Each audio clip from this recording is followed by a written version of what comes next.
Hello and welcome back to the Tata Steel chess tournament, and more precisely welcome back to Alireza Firouzja's beautiful chess.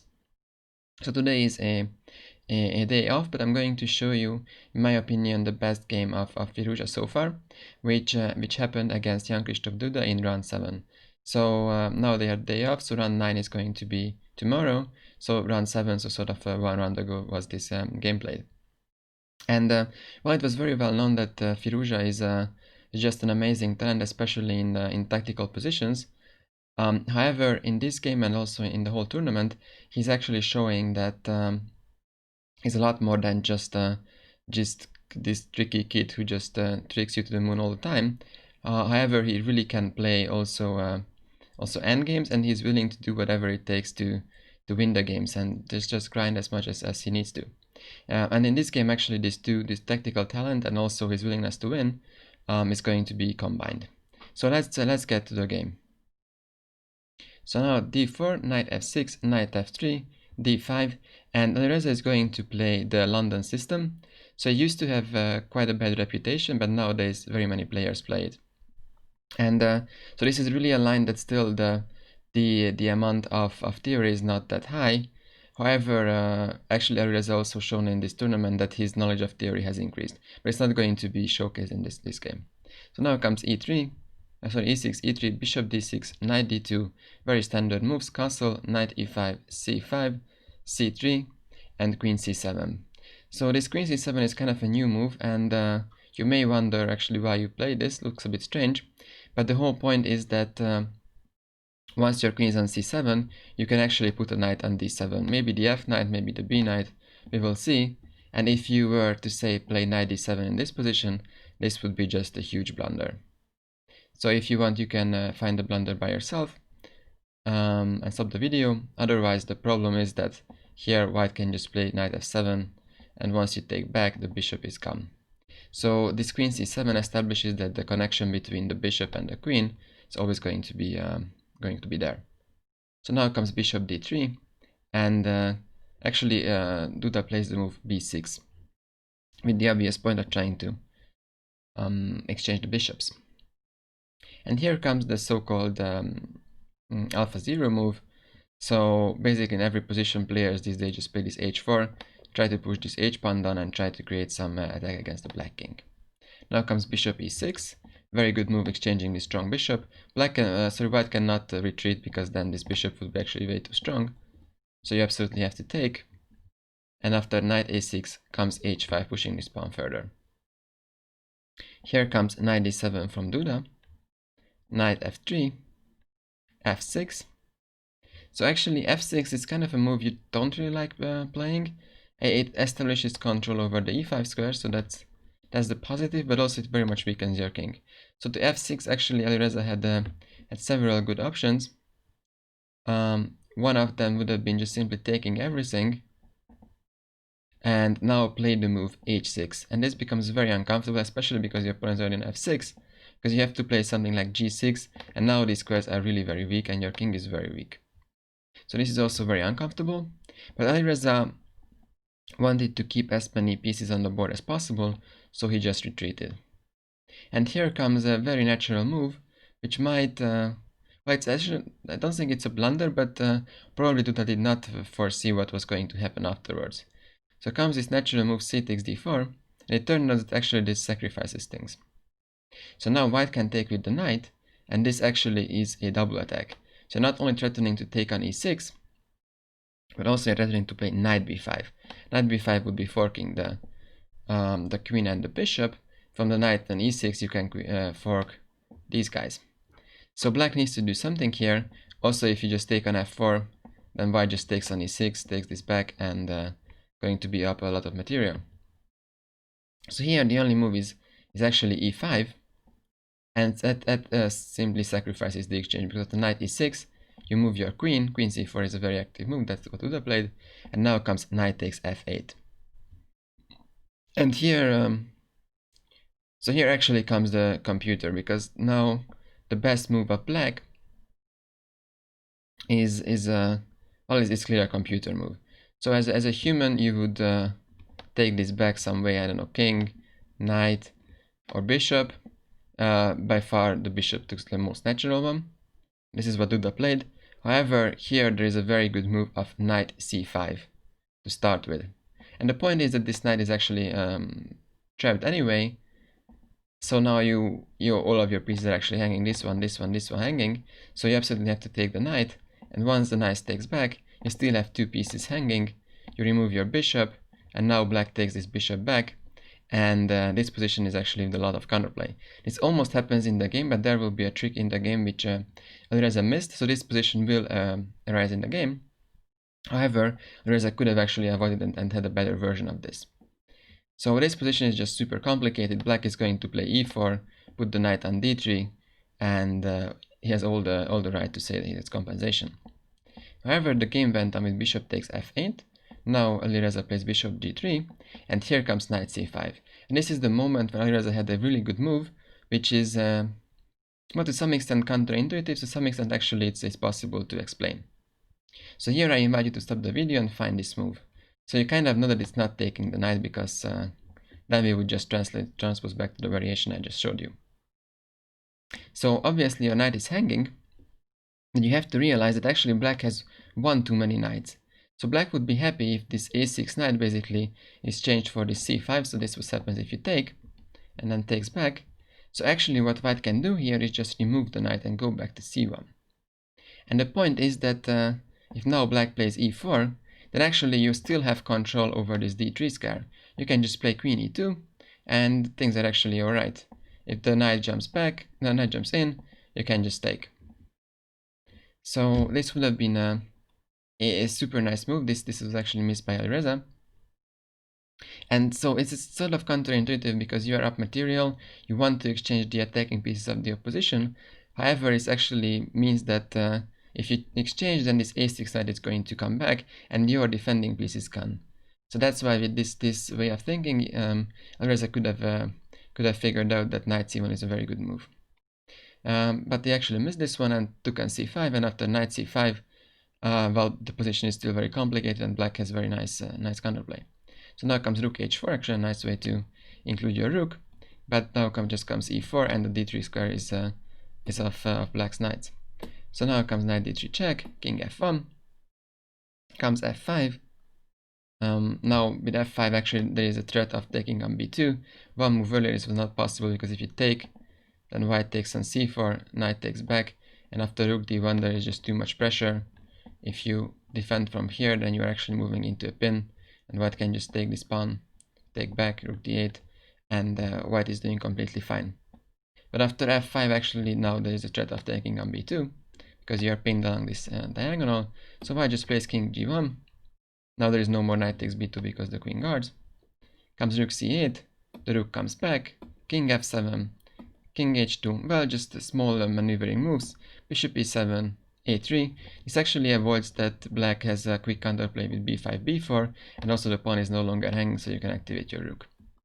Now comes b5, rook d1, king e6. So it's quite a strange thing to see a king in the middle game. All the pieces are up. However, given the close structure of the position, there is not a direct way to the king, so therefore it's very good. It's a very good place, and also at some point the endgame will come, and then the king obviously needs to be activated. So, and this is a critical position, and this is probably the one and only time where Alireza was just impatient. So here, as white, so the way you want to convert this position is that at some point you want to take this knight, and then hopefully also win the pawn that takes this back, and then you basically exchange your exchange up to be a pawn up position. So the best way here would be just to stay a bit more patient, play rook d2, double up on this file, and then sacrifice this exchange. However, the way Alireza did, took immediately, and after queen takes d3, pawn takes rook d1, it seems like that he has won this d3 pawn, but Jan-Krzysztof Duda had a very big surprise here for Alireza.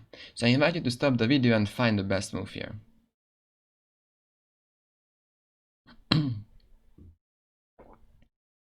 So it seems like there is no way to protect this pawn. However, black can just sacrifice the whole bishop, And now black is going to collect a lot of pawns. So you take back this bishop, and now after rook c3, this pawn is guarded, this other pawn is hanging, and now it turns out that the black king is very nicely already in the center. Sorry, while the white king is really far away, it needs a lot of moves to get back to the game. So comes king g1, and black takes one more pawn. So if we do a quick head count, black has 3 pawns for the piece. However, there's a d3 pawn that's pretty much well, sort of smaller as a position of white, and there are also these positions on the queen, the pawns on the queen side that you can push. So black has more than enough counterplay, we could say. Now the white king comes closer, comes b4, king e1, and here, so this is move 33. The players were in quite some time trouble. Here actually the best way would be for black to play rook e2 and stop the white king from, white king from coming up. And even though white can take this pawn, now you have still 2 more pawns to push. And the position actually seems quite uncomfortable for white. It's very hard to see how you are going to stop these pawns. So some move like bishop b8, finally activate your bishop, try to put this on a7 and d4, but then black just pushes. So it starts to be quite uncomfortable for white. And also if you want to be too direct, play rook d2, try to bring your king up, then black has the move b3, and after rook e2, b takes e2, actually your black king is so well placed that it controls this e5 square, and bishop e5 is not possible because then you just take and there is a new lady there. So this is a quick way to lose for white, but in general rook a2 was a was a very good move that was missed by Duda. But also the move he played is still alright, so b3, and now the white kings come, but now you can push b2 as well, so this pawn looks very dangerous. Comes rook b1 and rook b3. And so at the moment black is well guarded, all these pawns are guarded, but finally the white bishop is gonna come into the game. And now comes bishop c7. The plan is obvious, you want to play bishop e5, bishop c3, and then take all these pawns. So black needs to act actually quite quickly, but he does have a move too, to create counterplay, and that move is d4. And the idea is that now your king is going to be the one that comes in, and the king will be very good to protect these pawns. So now comes e takes d4, and after king d5, you want to take this pawn or you want to play king e4, and your pieces are very active as black. The point is that if you play bishop a5, then black can just take this pawn and still the king control this square, so you cannot play bishop c3, because then the black rook just takes. And also if you want to be clever to take first and then hope for a bishop c3 check, then obviously you are hit by a check here, and that also doesn't work. So to queen d5, Alireza played the move f4 to make sure that this bishop is going to be established on e5. Now black plays g6. So I mean you don't want to, sorry, I dropped way too far. Where were we? Here. So now you don't want to take just yet because then your pawn is hanging. So you play the move g6. As white you want to keep the pawn, so h6 is forced, and now you can take the pawn. And again black has three pawns for the piece, and these pawns look very dangerous. Alireza played the move bishop e5, and after king e4 they even made the time control. But finally white can take the pawn. Bishop takes b2. And the point is, if you take this f4 pawn, which seems to be hanging, then there is this nasty discovery taking your rook, so you can't do that. But the thing is that now white is just pinned from all over the place. So you are pinned along this b file, your king can't really move, and there's also this very strong black king. So actually in this position, so white's strat is to play rook e1 check and then move the bishop. So if black, you just move your king back, actually, it's very hard to see what white can do here. You can't move your rook because then the bishop is hanging. You can't move your bishop because then your rook is hanging. If you move your king, you can't go here because that's impossible. You can't go along the second rank either. If you go back to protect these guys, then now the black king comes again, and you really don't want this king to go to e3. So yeah, after king d5 it seems like But it's not a 6-1, you can pass back and forth with king c1, king d2, but it's hard to see what else Alireza could do.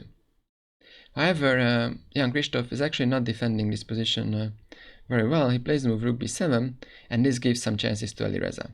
So you see that, which I mentioned, Alireza had a good position out of the out of the opening. However, the position got very messy, but he still tries and tries and tries on. Even though Duda had better options, he's trying to force him to make mistakes. So now you can play the move rook e1 check, and finally you're out of the pin. Now comes king f4 and bishop e5 check. Here comes king g4, and now you can take this pawn. But now the problem for white is that he only has 2 more pawns left, and the black counterplay either goes the king for this pawn, so king h5 and king h6, or to this guy, and it's very hard to preserve your pawns. Now comes g5, bishop d4, rook d7 to pin you. Now the white rook is activated along the 6th rank, rook e6, hinting towards this move. Comes king g3, rook goes here, now attacking this pawn. The king goes back, and after rook a6, here comes the move f4. And this turns out to be quite a big mistake actually. So it is super hard to calculate these positions, but the computer gives true ways to draw after king g3. And the point is that after rook takes a7, it's actually very hard to calculate in the long line. I'm not going to show you, but if you exchange the rooks, then you make a draw. But it's also just with very precise play, which is super hard to see if you're not a computer.